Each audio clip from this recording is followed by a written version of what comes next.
శ్రీమాత్రే నమః.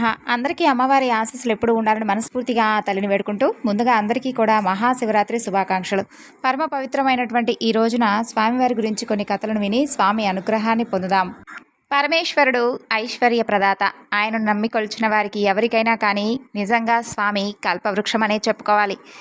రోజు మొత్తంలో ఓం నమ శివాయ అని అనుకున్నా చాలు స్వామి ఉప్పొంగిపోతారట. మరి ఈ రోజున తప్పకుండా వినవలసినటువంటి కొన్ని కథల గురించి తెలుసుకుందాం. ఇప్పుడు మనం చెప్పుకోబోతున్నటువంటి ఈ కథ సుమారు 300 సంవత్సరాల క్రితం జరిగింది. కర్ణాటకలో దక్షిణాన ఒక గొప్ప శివభక్తుడు ఉండేవాడు. అతని కుటుంబం అంతా కూడా శివనామ స్మరణలో మునిగిపోతూ ఉండేది. అయితే అతని తల్లికి పరమేశ్వరుడంటే అమితమైనటువంటి భక్తి. అయితే ఒకనాడు ఆమె తన కుమారుణ్ణి, చూడు నాయనా, నాకు వయసు పైబడుతూ ఉంది. నాకు ఒకే ఒక్క కోరిక ఉంది. జీవితంలో నేను ఎప్పుడూ కూడా నిన్ను అడిగింది లేదు, కానీ నాకు ఒక కోరిక ఉంది. అదేమిటంటే కాశీకి వెళ్ళి విశ్వనాథుణ్ణి దర్శించుకోవాలి. అదే నా చివరి కోరిక. కాబట్టి దయచేసి నన్ను కాశీకి తీసుకుని వెళ్ళు.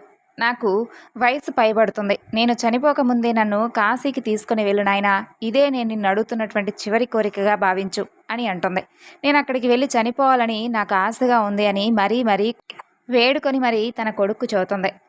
ఇక తన కుమారుడు కూడా తన తల్లి జీవితంలో ఎప్పుడూ ఏ ఒక్క కోరిక అడిగింది లేదని చెప్పి తప్పకుండా నెరవేరుస్తానమ్మా అని చెబుతాడు. కాబట్టి అతను తన తల్లితో పాటుగా దక్షిణ కర్ణాటక నుండి కాశీకి అడవుల గుండా నడుస్తూ సుదీర్ఘ ప్రయాణాన్ని మొదలు పెడతాడు. అలా నడుస్తూ సుదీర్ఘ ప్రయాణాన్ని కొనసాగిస్తూ ఉంటారు. అయితే ఆవిడ ముసలావిడ కావడంతో ఆమెకు కాస్త మార్గమధ్యంలో సుస్థి చేస్తుంది. కాబట్టి తన కుమారుడు ఆమెను భుజాన వేసుకుని నడవడం మొదలు పెడతాడు. అలా నడుస్తూ కొంత సమయానికి అతనికి ఉన్నటువంటి శక్తి కూడా క్షీణిస్తూ ఉంటుంది. ప్రయాణాన్ని కొనసాగించడానికి కాస్త ఇబ్బంది పడుతూ ఉంటాడు. అయితే అతనికి ఉన్నటువంటి ఒకే ఒక్క మార్గం పరమేశ్వరుడు. తన మనసులో ఇలా అనుకుంటాడు, పరమేశ్వరా, నేను నిన్ను ఎప్పుడూ ఏదీ అడిగింది లేదు, కానీ ఇప్పుడు నేను చేస్తున్నటువంటి నా ఈ ప్రయత్నంలో నన్ను మాత్రం ఓడిపోనివ్వద్దు తండ్రి. నా తల్లి నన్ను అడిగినటువంటి ఒకే ఒక కోరిక ఇది. దీనిని తప్పకుండా నెరవేర్చు. నీవు నన్ను తప్పకుండా కాశీకి వచ్చే విధంగా చెయ్యి అని మనసులో అనుకుంటాడు. మేము అక్కడికి వస్తుంది నీకోసమే కదా స్వామి, దయచేసి నాకు బలాన్ని శక్తిని ఇవ్వు అని మరీ మనసులో వేడుకుంటాడు. అలా తన మనసులో వేడుకొని నడుస్తూ ఉంటాడు. అలా నడుస్తూ ఉండగా అతనికి వెనుక నుండి వస్తున్నటువంటి ఒక ఎద్దుల బండి గంట శబ్దం వినిపిస్తుంది. అయితే పొగమంచులో నుండి ఒంటెద్దు బండి వస్తూ ఉండడం కనిపిస్తుంది. కానీ ఆ ఒంటెద్దు బండ్లను కేవలం చిన్నపాటి ప్రయాణికులు మాత్రమే వాడతారు. అడవుల గుండా సాగేటటువంటి సుదీర్ఘ ప్రయాణాలకు ఎప్పుడూ కూడా జోడెద్దుల బండిని మాత్రమే వాడతారు. అయితే మనం బాగా అలసిపోయి ఉన్నప్పుడు ఆ చిన్న పొరపాట్లు కానీ ఏవి కూడా మనం కొన్ని పట్టించుకోం. అలాగే అతను కూడా ఆ పొరపాట్లనేవి కూడా గమనించుకోలేదు. ఎద్దుల బండి దగ్గరకు వస్తూ ఉంటుంది. కానీ పొగమంచు వలన ఇంకా అతను పూర్తిగా వస్త్రాలతో కప్పబడి ఉండడం వలన అతను ఆ నడిపే అతని ముఖం చూడలేకపోతాడు. అప్పుడు ఈ భక్తుడు, మా అమ్మకు బాగోలేదు, ఎలాగో మీ బండి ఖాళీగా వెళుతుంది కదా, కాబట్టి మీ ఎద్దుల బండిలో మమ్మల్ని ప్రయాణించనివ్వండి అని ప్రాధేయపడతాడు. అతను కూడా సరేనని చెప్పి తల ఊపుతాడు. ఇద్దరూ కూడా బండి ఎక్కుతారు. బండి ముందుకు వెళ్ళడం ప్రారంభిస్తుంది. కొంత సమయం గడిచాక ఈ భక్తుడు అడవి మార్గంలో గుండా ఈ ఎద్దుల బండి ఎంతో మృదువుగా వెళ్ళడాన్ని గమనిస్తాడు. అప్పుడు అతను కిందకి చూస్తాడు. కిందకి చూస్తే బండి చక్రాలు తిరుగుతూ ఉండవు, అవి ఆగిపోయి ఉంటాయి. అయినా సరే బండి వెళుతూ ఉంటుంది. అప్పుడు అతను ఎద్దు వైపు చూస్తాడు. ఆ ఎద్దేమో కూర్చొని ఉంటుంది. అయినా సరే బండి మాత్రం వెళుతూనే ఉంటుంది. ఇక అప్పుడు అతను నడిపే అతని వైపు చూస్తాడు. అయితే కేవలం వస్త్రాలు మాత్రమే కనిపిస్తాయి, లోపల మనిషి ఉండడు. తన తల్లి వైపు చూస్తాడు. తన తల్లి కూడా తన కుమారుడితో ఇలా చెబుతుంది, నాయనా, మనం ఆయన వద్దకు చేరేశాం. ఇక ముందుకు వెళ్ళవలసినటువంటి అవసరం లేనే లేదు. ఇక నేను వెళ్తున్నాను అని చెబుతుంది. అక్కడే తన శరీరాన్ని విడిచిపెడుతుంది. ఇక ఆ తరువాత ఆ ఎద్దుబండి ఇంకా నడిపే అతను ఇద్దరూ కూడా మాయమైపోతారు. ఇక అతను చేసేది లేక తిరిగి గ్రామానికి వస్తాడు. ఇక గ్రామ ప్రజలందరూ కూడా అతన్ని చూసి, ఇంత తొందరగా వచ్చావు? నీవు నీ తల్లిని కాశీకి కదా తీసుకుని వెళ్ళావు, నీవు కాశీకి తీసుకుని వెళ్ళలేదా అని అడుగుతారు. అప్పుడు అతను, మేము కాశీకి వెళ్ళవలసినటువంటి అవసరం లేకుండా ఆ పరమేశ్వరుడే స్వయంగా మా అమ్మ కోసం వచ్చాడు అని చెబుతాడు. అంటే వాళ్ళు ఇదంతా కూడా పట్టించుకోకుండా, ఆపుతావా నీ చెత్తవాగుడు, ఆపు అని అంటారు. అతను, మీరేమనుకుంటున్నారు అనేది నాకు అస్సలు అవసరం లేదు, మీకు అది తెలియకపోతే అది మీ సమస్య కానీ నా సమస్య కాదు అని అంటాడు. అప్పుడు ఆ గ్రామ ప్రజలు అతనితో ఇలా అంటారు, సరే నిజంగా నీవు అతన్ని చూశావు అనడానికి, నిజంగా అతను నీ కోసం వచ్చాడు అనడానికి మాకు ఏదో ఒక రుజువు చూపించు అని అంటారు. నేను మీకు ఎలాంటి రుజువు చూపించలేను. ఎందుకంటే నేను అతన్ని చూడనే లేదు. నేను కేవలం ముఖంపై ఉన్నటువంటి వస్త్రాన్ని మాత్రమే చూశాను. లోపల ముఖం అసలు కనిపించనే లేదు. అసలు అక్కడ ఏమీ లేదు. అప్పుడు ఒక్కసారిగా ఉన్నట్టుండి గ్రామ ప్రజలందరూ కూడా అతను మాయమైపోవడం గమనిస్తారు. ఇక వారికి కూడా కేవలం అతని వస్త్రాలు మాత్రమే కనిపిస్తాయి. అలా అతను దక్షిణ భారతదేశంలో గొప్ప ముని అవుతాడు.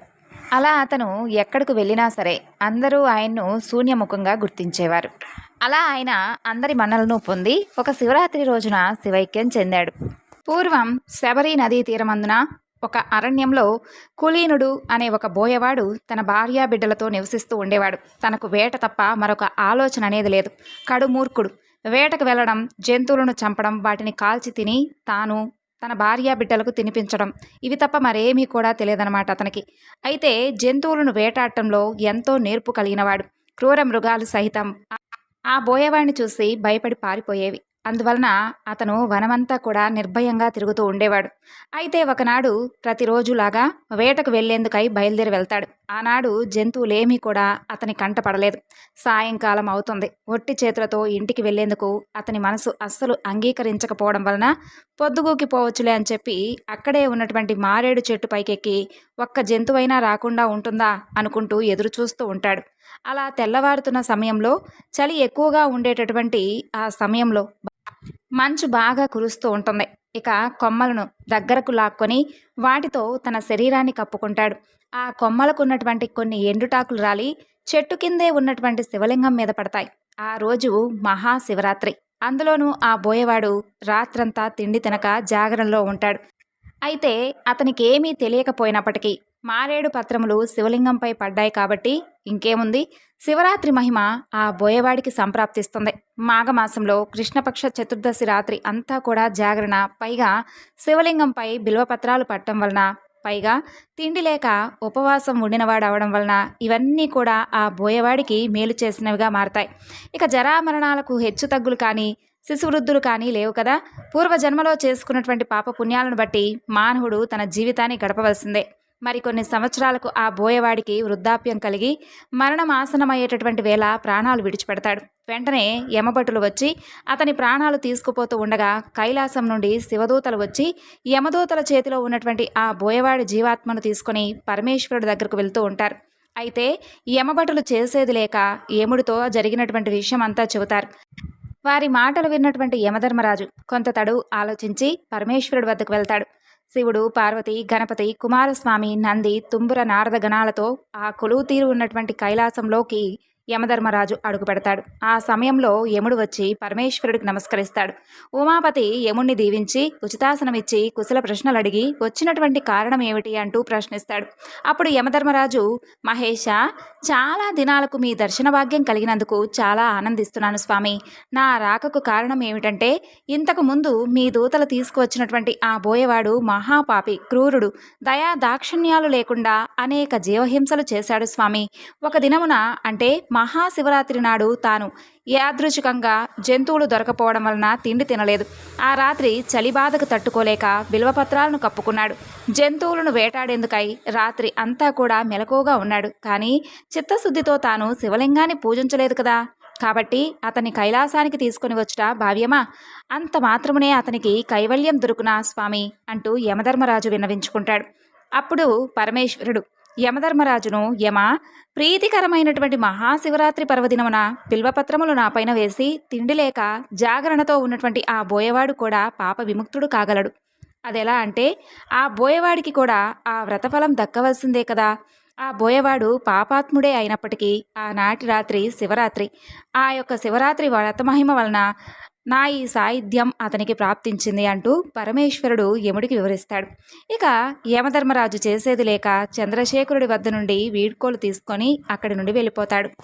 కాబట్టి తెలిసి చేసినా తెలియక చేసినా స్వామివారి పూజ చేసినా స్వామివారి నామస్మరణ చేసినా కానీ విన్నా కానీ ఎన్నో జన్మల పుణ్యఫలం లభిస్తుంది. మరి పరమేశ్వరుడు భక్తసులభుడు కదా. రోజులో ఎవరైనా ఒక్కసారైనా ఆయన నామాన్ని మనసులో తలుచుకున్నా చాలట, జీవితం అంతా కూడా శుభప్రదంగా గడుస్తుంది. ఎటువంటి ఆపదలు దరిచేరకుండా ఆ స్వామి అపమృత్యు భయం లేకుండా చేస్తాడు, సర్వ శుభాలను కలిగించేలా చేస్తాడు. మరిప్పుడు మరొక కథ గురించి తెలుసుకుందాం. పూర్వం గంగా తీరంలో గంగరాజు అని ఒక చిన్న వ్యాపారస్తుడు ఉండేవాడు. అతను ఎన్నో చిన్న చిన్న వ్యాపారాలు చేసుకుంటూ అతి కొద్ది కాలంలోనే ఎంతో ధనాన్ని సంపాదిస్తాడు. అంత ధనం సంపాదించాడే కానీ ఎప్పుడూ దాన ధర్మాలు చేసేవాడు కాదు. పరమ పిసినారిగా పేరు పొందుతాడు. కల్తీ వ్యాపారాలు చేసి ప్రజలందరినీ కూడా విపరీతంగా బాధ పెడుతూ వారి నుండి దోచుకుంటూ ఉండేవాడు. ఆ విధంగా బ్రతికినటువంటి గంగరాజు కొన్ని సంవత్సరాల తర్వాత మరణించి తరువాత మరుజన్మలో ఆ పాపాల ఫలితంగా గుడ్డివాడిగా జన్మిస్తాడు. ఒక నిరుపేద కుటుంబంలో పుట్టుకతోనే కంటిచూపు లేకుండా జన్మించినటువంటి గంగరాజు చిన్నతనంలోనే తల్లిదండ్రులను కోల్పోతాడు.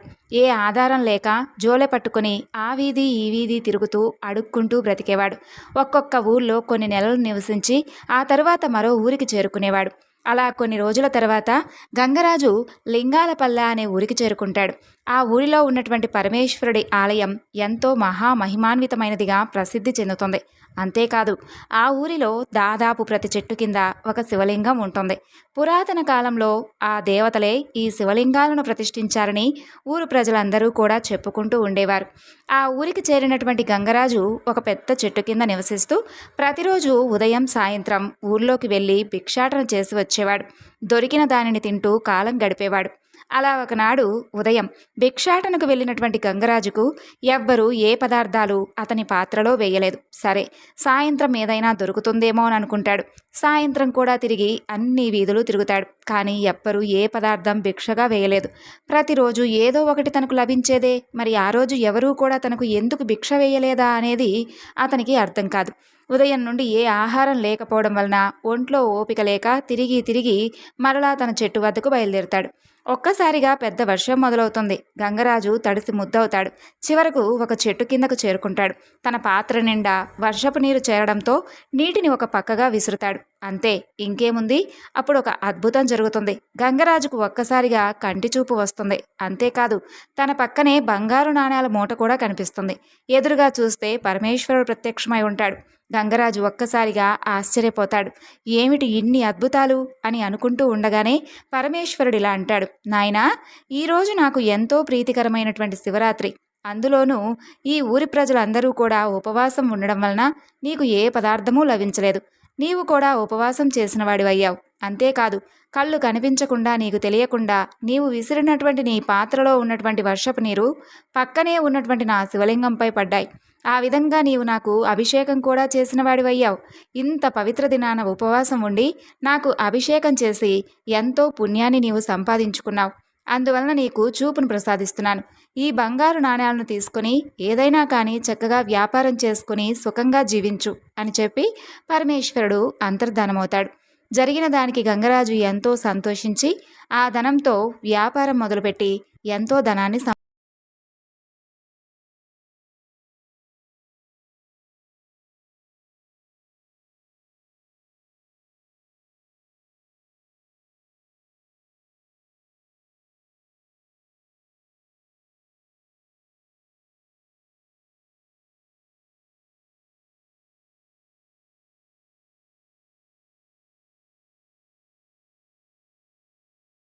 పూర్వం ఒక నగరంలో ఒక వ్యాపారి ఉండేవాడు.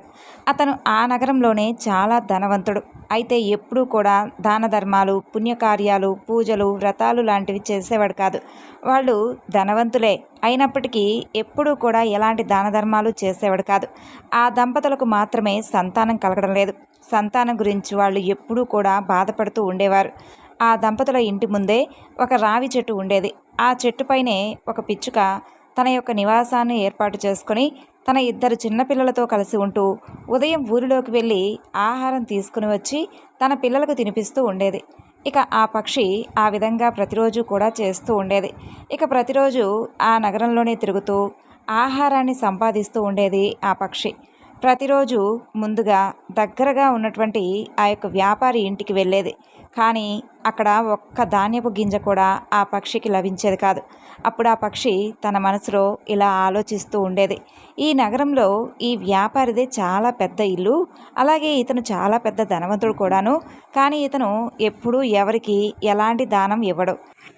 పోనీ ఎవరైనా కానీ ఒక భిక్షు అయినా కానీ ఇంటి ముందుకొస్తే కనీసం భిక్ష కూడా వేయడు. ధర్మపరమైనటువంటి పనులు ఏవీ చేయడు. ఏ పూజలు చెయ్యడు. అలాగే ఏ ఆలయాలకు వెళ్ళడు. ఎవరికి సహాయం చేయడు. కనీసం మాలాంటి పక్షులకు కొద్దిగా ధాన్యం కూడా వేయడు. ఈ వ్యాపారి చాలా పిసినారి అని అనుకుంటుంది. అలా ఒకనాడు ఆ పక్షి తన గూడు నుండి బయటకు వచ్చి ఆ వ్యాపారి ఇంటి మీద అలా కూర్చొని ఉంటుంది. అదే సమయంలో ఆ వ్యాపారి దంపతులు ఇలా మాట్లాడుకుంటూ ఉంటారు. అప్పుడు ఆ వ్యాపారి భార్య వ్యాపారితో ఇలా అంటుంది, చూడండి, మన వద్ద చాలా ధనం ఉంది. ఈ నగరం మొత్తంలో మనమే కదా ధనవంతులం.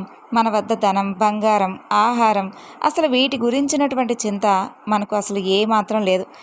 మరి ఇంత ధనాన్ని మనం ఏం చేసుకుంటాం? మనకు సంతానం కూడా లేదు. మన తర్వాత మన వంశానికి వారసుడు కూడా లేడు. తర్వాత ఈ ధనాన్ని, ఆస్తిని ఎవరు అనుభవిస్తారు చెప్పండి అంటుంది. అప్పుడు ఆ వ్యాపారి, ఇందులో నా తప్పే ఉంది? మన తలరాత వల్లనే ఈ విధంగా జరుగుతుంది. నాకైతే అదే అనిపిస్తుంది. మన తలరాతలు సంతానం రాసి పెట్టినట్లుగా లేదు. అందుకే ఈ విధంగా జరుగుతుంది.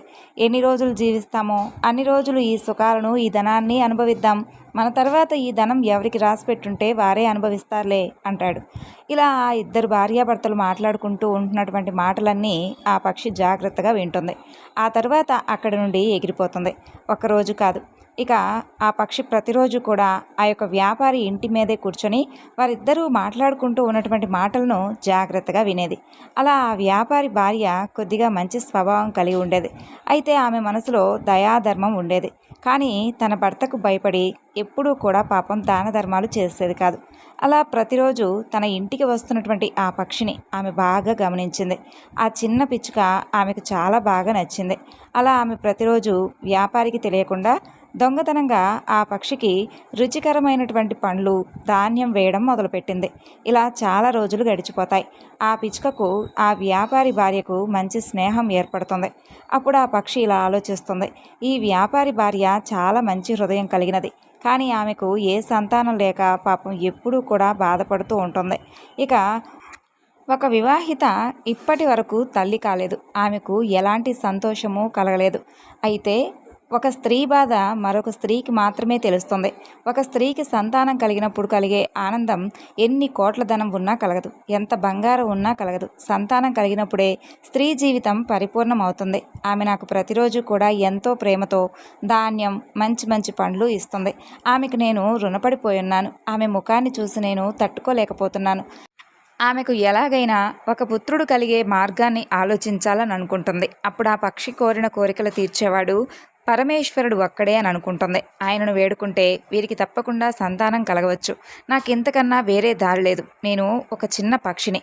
ఇంతకు మించి నేనేమీ చేయలేను. ఎలాగైనా ఆమె రుణాన్ని తీర్చుకోవాలి అనుకుంటూ ఆమె బాధను నేను అస్సలు చూడలేకపోతున్నాను అనుకుంటుంది. అలా ఆ పక్షి తన భర్తతో ఇలా చెబుతుంది, నేను కొన్ని రోజుల వరకు వేరే ప్రదేశానికి వెళ్తున్నాను. మీరు పిల్లలను జాగ్రత్తగా చూసుకోండి, వారికి సమయానికి ఆహారం ఇవ్వండి అంటూ ఆ పక్షి అక్కడి నుండి ఎగిరిపోతుంది. అప్పుడు అమాయకమైనటువంటి ఆ పక్షి ఇలా ఆలోచిస్తుంది, పరమేశ్వరుడి గుడులు చాలా ఉన్నాయి. ఆయన ఏ గుడిలో ఎప్పుడు ఉంటాడో తెలియదు. అయితే ఏ గుడిలో ఉన్నా తిరిగి తిరిగి చివరికి కైలాసానికి తప్పకుండా చేరుకుంటాడు. అందువల్ల నేను అక్కడికి వెళ్తాను అని చెప్పి అనుకుంటూ వేగంగా ఎగరడం ప్రారంభిస్తుంది. అలా రాత్రి పగలు అనే తేడా లేకుండా ఉపవాసం ఉంటూనే ఎగురుతూ ఉంటుంది. అలా ఎగురుకుంటూ ఎగురుకుంటూ బాగా అలసిపోయి చివరికి కైలాస పర్వతాన్ని చేరుకుంటుంది. ఆ సమయంలో పరమేశ్వరుడు ధ్యానంలో నిమగ్నమై ఉంటాడు. ఆ పక్షి నేరుగా వెళ్ళి పార్వతీదేవి పాదాల చెంత చేరి స్పృహ తప్పి పడిపోతుంది. అప్పుడు పార్వతీదేవి ఆ పక్షిని తన చేతిలోకి తీసుకొని, ఓ పక్షి, నీవు ఎక్కడి నుండి ఇంత దూరం వచ్చావు? నీ ప్రాణాలను కూడా లెక్క చేయకుండా ఇంత దూరం నీకు ఏమిటంత పని? ఏ పని మీద నువ్వు వచ్చావు? నీకు అంత కష్టమేం కలిగింది అంటూ ప్రేమగా అడుగుతుంది. అప్పుడు ఆ పక్షి, దేవి, నేను చాలా బాధలో ఉన్నానమ్మా. అలాగే చాలా దూరం నుండి వస్తున్నాను. కానీ నేను నా కోసం దుఃఖించడం లేదమ్మా. నేను వేరే వారి కోసం దుఃఖిస్తున్నాను. అయితే నేను ఎందుకు దుఃఖిస్తున్నానో కూడా చెబుతాను. అని అంటుంది. అప్పుడు పార్వతీదేవి అసలు ఏం జరిగిందో నాకు పూర్తిగా వివరించు అని అడుగుతుంది. అప్పుడు ఆ పక్షి, అమ్మా, నేను ఎక్కడైతే నివాసం ఏర్పరచుకొని ఉంటున్నానో అక్కడే ఒక వ్యాపారి తన భార్యతో కలిసి ఉంటున్నాడు. కానీ వారికి సంతానం లేదు. ఆ వ్యాపారి భార్య చాలా ధర్మాత్మురాలు. నేను వారికి రుణపడి ఉన్నాను. వారికి ఒక్క సంతానాన్ని ప్రసాదించమ్మా అని అడుగుతుంది. అప్పుడు పార్వతీదేవి, చూడు, నువ్వు నీ కోసం కాకుండా నిస్వార్థంగా వేరే వారి కోసం ఆరాటపడుతున్నావు. నిజంగా నువ్వు చాలా గొప్పదానివి. నీ దయాహృదయం, నువ్వు తిన్నటువంటి 4 గింజలకే వారికి అంత గొప్ప సహాయం చేయాలి అని అనుకుంటున్నావే, ఇక నువ్వేమీ కూడా బాధపడనవసరం లేదు. ఆ మహాదేవుడు తప్పకుండా నీకు సహాయం అందిస్తాడు. ప్రస్తుతం పరమేశ్వరుడు ధ్యానంలో ఉన్నాడు. ఆయన ధ్యానం నుండి లేవగానే మనం ఆయనతో మాట్లాడదామని చెబుతుంది. తర్వాత కొద్దిసేపటికే పరమేశ్వరుడు ధ్యానం నుండి బయటకు వస్తాడు. అప్పుడు పార్వతీదేవి ఆ పక్షిని తీసుకొని స్వామి దగ్గరకు చేరుకుని జరిగినటువంటి విషయమంతా ఆయనకు చెప్పి ఆ యొక్క వ్యాపారి దంపతుల విధివ్రాతలో సంతాన ప్రాప్తి వారికి ఉందా లేదా అని అడుగుతుంది. అప్పుడు పరమేశ్వరుడు కొద్దిసేపు ధ్యానం చేసి వారి జీవితంలో సంతాన ప్రాప్తి లేదు అని చెప్తాడు. అప్పుడు పార్వతీదేవి, దేవా, వారి జీవితంలో సంతాన ప్రాప్తి లేకపోతే ఇప్పుడు మీరు వారి తలరాతను మార్చి వారికి సంతానాన్ని ప్రసాదించండి. నీ వలన సాధ్యం కానిదంటూ ఏముంటుంది స్వామి అంటుంది. అప్పుడు పరమేశ్వరుడు, దేవి, వారి విధివ్రాతల్లో సంతానమే లేదు. వారికి నేను ఎలా సంతానాన్ని ప్రసాదిస్తాను చెప్పు అని అంటారు. ఎంత చెప్పినా పార్వతీదేవి వినడం లేదు. దేవా, ఈ పక్షి తన ప్రాణాలను కూడా లెక్క చేయకుండా మన మీద నమ్మకంతో మన కోసం ఇంత దూరం వచ్చింది. మనం తప్పకుండా ఈ పక్షికి సహాయం చేయాలి. నేను మాట కూడా ఇచ్చేశాను అని చెబుతుంది. అలా ఎంత చెప్పినా పార్వతీదేవి వినకపోవడంతో పరమేశ్వరుడు ఆమెతో ఇలా అంటాడు. సరే దేవి, నీవు నా మాట వినడం లేదు కదా, నీ కోరికను తీర్చడం నా బాధ్యత. నీ కోరిక ప్రకారం ఆ వ్యాపారి దంపతులకు ఒక పుత్ర సంతానాన్ని ప్రసాదిస్తున్నాను. అయితే ఒక షరతు. అదేమిటంటే, చూడు దేవి, నీవు ఆ పక్షితో చెప్పు, వారికి సంతానం కలిగిన తర్వాత వారు దాన ధర్మాలు చేయాలి, పుణ్యకార్యాలు చేయాలి, శాస్త్రాలను పురాణాలను చదవాలి, గుడికి వెళ్ళాలి, భిక్ష కోసం ఇంటి ముందుకు వచ్చిన వారికి తప్పకుండా వారికి ఏదో ఒక సహాయం అందించాలి, ఉట్టి చేతులతో వారిని వెనక్కి పంపించకూడదు. వాళ్ళు ఇప్పుడు నాస్తికులుగా ఉన్నారు, కానీ వాళ్లకు సంతానం కలిగిన తర్వాత వారు భగవంతుడి పట్ల నమ్మకాన్ని ఏర్పరచుకోవాలి. ఒకవేళ ఇవన్నీ చేయకపోతే ఆ పుట్టిన సంతానం అల్పాయుష్తో చిన్న వయసులోనే మరణిస్తాడు అని చెబుతాడు. అప్పుడు ఆ పక్షి, మహాదేవ, వారికి సంతానం కలిగిన తర్వాత నా వంతుగా వారిని మంచివారుగా మార్చే ప్రయత్నం చేస్తాను. వాళ్ళను నీ భక్తులుగా మారుస్తాను స్వామి అని అంటుంది. అప్పుడు పరమేశ్వరుడు, తదాస్తు, ఇక వారికి సంతానం కలుగుతుంది. ఇక నీవు జాగ్రత్తగా వెళ్ళి రావచ్చు అని చెబుతాడు. అలా ఆ పక్షి స్వామివారికి అమ్మవారికి నమస్కరించి అక్కడి నుండి తన గూడుకు చేరుకుంటుంది. అలా 1 సంవత్సరంలోపే ఆ వ్యాపారి దంపతులకు ఒక పుత్రుడు జన్మిస్తాడు. ఆ వ్యాపారి దంపతులు ఆ పుత్రుని చూసి చాలా ఆనందిస్తారు. వాళ్ళకంటే ఎక్కువగా ఆ పక్షికి ఆనందం కలుగుతుంది. తన కష్టానికి ఫలితం దక్కిందంటూ ఎంతో సంతోషిస్తుంది. ఇక పుత్రుడు కలిగినందుకు ఆ వ్యాపారి చాలా దాన ధర్మాలు, పండుగలు చేస్తాడు. అలా చేస్తే చాలామంది పేదవాళ్ళు బాగుపడతారు అని అనుకుంటుంది. ఇలా మెల్లిమెల్లిగా కాలం గడుస్తూ ఉంటుంది. కానీ ఆ వ్యాపారి దంపతుల యొక్క మనసు మాత్రం ఏమాత్రం కరగలేదు. వారిలో ఏ మార్పు రాలేదు. ముందు ఏ విధంగా ఉండేవాడో ఆ వ్యాపారి ఇప్పుడు కూడా అలాగే ఉండేవాడు. అలా 4 శివరాత్రులు గడిచిపోతాయి. ఇక 5వ శివరాత్రి కూడా వచ్చేస్తుంది. అప్పుడు ఆ పక్షికి చాలా బాధ వేస్తుంది. ఆ వ్యాపారి కొడుకు 5 సంవత్సరాల వయసుకు వస్తాడు. ఇప్పటి వరకు ఆ దంపతులు ఏ దాన ధర్మాలు చేయడం లేదు, ఏ పూజలు చేయలేదు, ఎవరికి సహాయం చేయలేదు, ఏ గుడికి వెళ్ళలేదు. వీళ్ళు ఇలాగే చేస్తే వాళ్ళ పుత్రుడు అల్పాయుష్తో చిన్న వయసులోనే మరణిస్తాడు కదా. నేను కష్టపడినటువంటి దానికి అసలు ఫలితం ఏముంటుంది? నేను చేసినటువంటి కష్టానికి ఫలితమే ఉండదు. వీళ్ళు చేసినటువంటి తప్పుకు ఆ బాలుడు పాపం మరణిస్తాడు. వీళ్ళకు సంతానం కలిగితే వీళ్ళ ప్రవర్తన మారుతుంది అని అనుకున్నానే. వీరికి కలిగినటువంటి పుత్రుడు మరణిస్తాడనే విషయాన్ని నేను వారికి ఎలా చెప్పాలి? నేను వారికి చెప్పింది అర్థం కాదు. నా భాష వారికి రాదు. ఇప్పుడు నేనేం చెయ్యాలి అనుకుంటూ చాలా బాధపడుతుంది. అప్పుడు ఆ పక్షి మరలా పరమేశ్వరుడి దగ్గరకు వెళ్ళి తన బాధంతా చెప్పాలనుకుంటుంది. ఆ పిల్లవాడి ప్రాణాలను ఎలాగైనా కాపాడాలి అని అనుకుంటుంది. ఇక ఆ పక్షి పిల్లల వయసు కూడా పెరిగిపోతుంది. అప్పుడు ఆ పక్షి తన పిల్లలతో, చూడండి, నేను కొన్ని రోజులు బయటకు వెళ్తున్నాను, మీరు జాగ్రత్తగా ఉండండి అని చెప్పి అక్కడి నుండి ఎగిరిపోతుంది. అలా ఆ పక్షి వేగంగా ఎగురుకుంటూ 2 రోజులకు కైలాస పర్వతాన్ని చేరుకుంటుంది. నేరుగా పార్వతీదేవి పాదాల వద్ద పడిపోతుంది. అప్పుడు పార్వతీదేవి ఆ పక్షిని పట్టుకుని, ఓ పక్షి, ఇంకా నీ దుఃఖం దూరం కాలేదు. వారికి సంతానం కలిగింది కదా, అక్కడ వారు సంతోషంగా ఉంటున్నారు కదా, మరి నువ్వు కూడా సంతోషంగా ఉండకుండా ఇంత దూరం మరలా ఎందుకు వచ్చావు అంటుంది. అప్పుడు ఆ పక్షి, దేవి, ఆ దంపతులకు సంతానం అయితే లభించిందమ్మా, కానీ ఆ దంపతులను ధర్మ మార్గంలోకి నేను తీసుకురాలేకపోతున్నాను. అది నా వల్ల అస్సలు కావడం లేదు. ఆ దంపతులు సంతానం కలగకముందు ఏ విధంగా ఉన్నారో ఇప్పుడు కూడా అలాగే ఉంటున్నారు. వాళ్ళు దాన ధర్మాలు చేయడం లేదు, పూజలు చేయడం లేదు, గుడికి వెళ్ళడం లేదు, వారిలో అసలు ఏ మార్పు రాలేదమ్మా అని చెబుతుంది.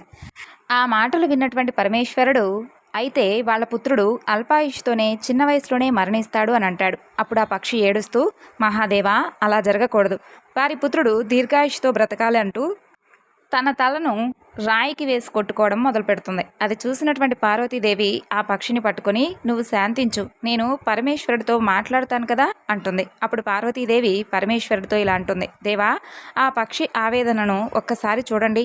దాని బాధ మీకు కనిపించడం లేదా స్వామి? ఆ పక్షి తన కోసం కాదు కదా, వేరే వారి కోసం ఇంతగా బాధపడుతుంది. ఒక్కసారి వారిని కనికరించండి స్వామి అని అంటుంది. అప్పుడు పరమేశ్వరుడు ఆ పక్షితో, సరే, అయితే మమ్మల్ని ఏం చేయమంటావో నువ్వే చెప్పు అని అంటాడు. అప్పుడు ఆ పక్షి, దేవా, నేను వారికి చెప్పే ప్రయత్నం చేస్తున్నాను, కానీ నా భాష వారికి అర్థం కావడం లేదు. నా ప్రయత్నాలన్నీ వృధా అయిపోతున్నాయి. అందుకని మీరే వచ్చి వారికి అర్థమయ్యేలా వారు ధర్మ మార్గంలో నడుచుకునే విధంగా చేయండి అంటుంది. అప్పుడు ఆ ఆది దంపతులు, సరే, అయితే మేమే వచ్చి వారికి జ్ఞానాన్ని కలిగిస్తాం అని చెబుతారు. ఇక ఆ పక్షి ఎంతో సంతోషంగా అక్కడి నుండి బయలుదేరి తన గూడుకు చేరుకుంటుంది. అలా ఒకనాడు శివపార్వతులు భిక్షురూపంను ధరించి ఆ వ్యాపారి ఇంటి ముందుకు చేరుకొని, చూడండి, మాకు బాగా ఆకలిగా ఉంది, మాకు మంచి భోజనం పెట్టండి. మీరు మాకు మంచి భోజనం పెట్టకపోతే మేము మిమ్మల్ని శపిస్తాం. ఆ తర్వాత మీరు చాలా బాధపడవలసి ఉంటుంది అని అంటారు. అప్పుడు ఆ వ్యాపారి భార్య వారికి చేతులు జోడించి, మమ్మల్ని శపించవద్దు, మీకు మంచి భోజనం నేను పెడతానంటూ వారిని లోపలికి తీసుకువెళ్తుంది. వారికి మంచిగా రుచిగా భోజనం పెడుతుంది. ఆ వ్యాపారి కొడుకు కూడా తన చిన్న చిన్న చేతులతో వారికి వడ్డిస్తుంటాడు. అదంతా చూసి వాళ్ళు చాలా ఆనందిస్తుంటారు. ఎంతైనా పరమేశ్వరుడు ఇచ్చినటువంటి ప్రసాదం కదా, అందుకే అంత అందంగా అంత ధార్మికంగా ఉన్నాడని పార్వతీదేవి తన మనసులో మురిసిపోతూ ఉంటుంది. ఇక వాళ్ళు భోజనం చేసి లేచి వెళుతూ ఉన్నటువంటి సమయంలో ఆ వ్యాపారి దంపతులు చేతులు జోడించి, మహాత్మా, మా మర్యాదలు బాగున్నాయా, మీకు తృప్తిని కలిగించాయా, ఏమైనా తప్పులు చేసి ఉంటే మమ్మల్ని క్షమించండి అంటూ వేడుకుంటారు. అప్పుడు పరమేశ్వరుడు వారితో ఇలా అంటున్నారు, నేను చెప్పేది జాగ్రత్తగా వినండి. మీరు చాలా తప్పులు చేశారు, ఇప్పుడు కూడా ఇంకా తప్పులు చేస్తూనే ఉన్నారు. మీరు కనుక ఇలాగే చేస్తూ ఉంటే మీ పుత్రుడికి చాలా పెద్ద ప్రమాదం కలుగుతుంది. అంతేకాదు, మీ పుత్రుడు చిన్న వయసులోనే మరణిస్తాడు అని చెబుతాడు. అప్పుడు ఆ వ్యాపారి దంపతులు సాధువేషంలో ఉన్నటువంటి ఆ ఆది దంపతుల పాదాలపై పడి, మహాత్మా, అలా అస్సలు జరగకూడదు, మాకు లేక లేక కలిగినటువంటి సంతానం, అతనికి ఏమైనా జరిగితే మేము జీవించి కూడా వ్యర్థమే, మీరు ఏదైనా ఉంటే మార్గాన్ని చూపించండి అంటూ వేడుకుంటారు. అప్పుడు పరమేశ్వరుడు, దానికి ఒకటే మార్గం ఉంది, జాగ్రత్తగా వినండి. ఈ రోజు నుండి మీ దగ్గరకు ఎవరైనా వచ్చి భిక్ష అడిగితే వారిని ఉట్టి చేతులతో వెనక్కి పంపించకూడదు. ఇప్పటి నుండి మీరు దాన ధర్మాలు చేయండి, పేదవారి కోసం బావులను తవ్వించండి, పేదవారికి సహాయం చేయండి, పూజలు చేయండి. మహాశివరాత్రికి నిష్ఠగా ఉపవాసం ఉండి పరమేశ్వరుడికి పూజలు చేయండి. ఆ పరమేశ్వరుణ్ణి మనస్ఫూర్తిగా భక్తి శ్రద్ధలతో నమ్ముకోండి అని చెబుతారు. అప్పుడు ఆ దంపతులు, మహాత్మా, ఇన్ని రోజులు అజ్ఞానంలో బ్రతికాం, కానీ ఇప్పుడు అన్ని పుణ్యకార్యాలు చేస్తూ భక్తి మార్గంలోనే నడుచుకుంటాం, దాన ధర్మాలు చేస్తామని అంటారు.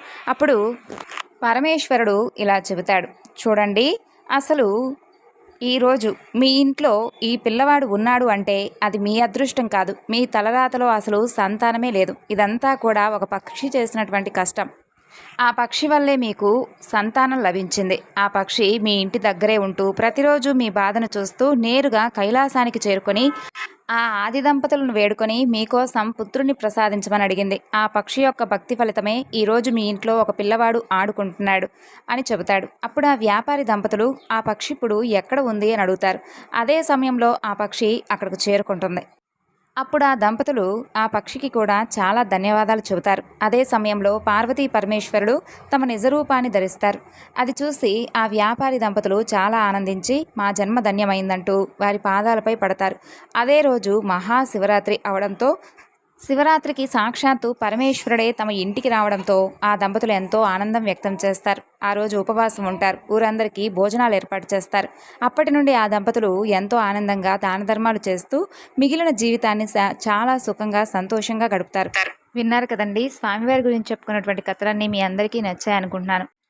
ఆ పార్వతీ పరమేశ్వరుల యొక్క అనుగ్రహం మనపై ఎప్పుడూ ఉండాలని మనస్ఫూర్తిగా స్వామి అమ్మవార్లను వేడుకుంటూ సర్వం శ్రీ లలితార్పణమస్తు. స్వస్తి.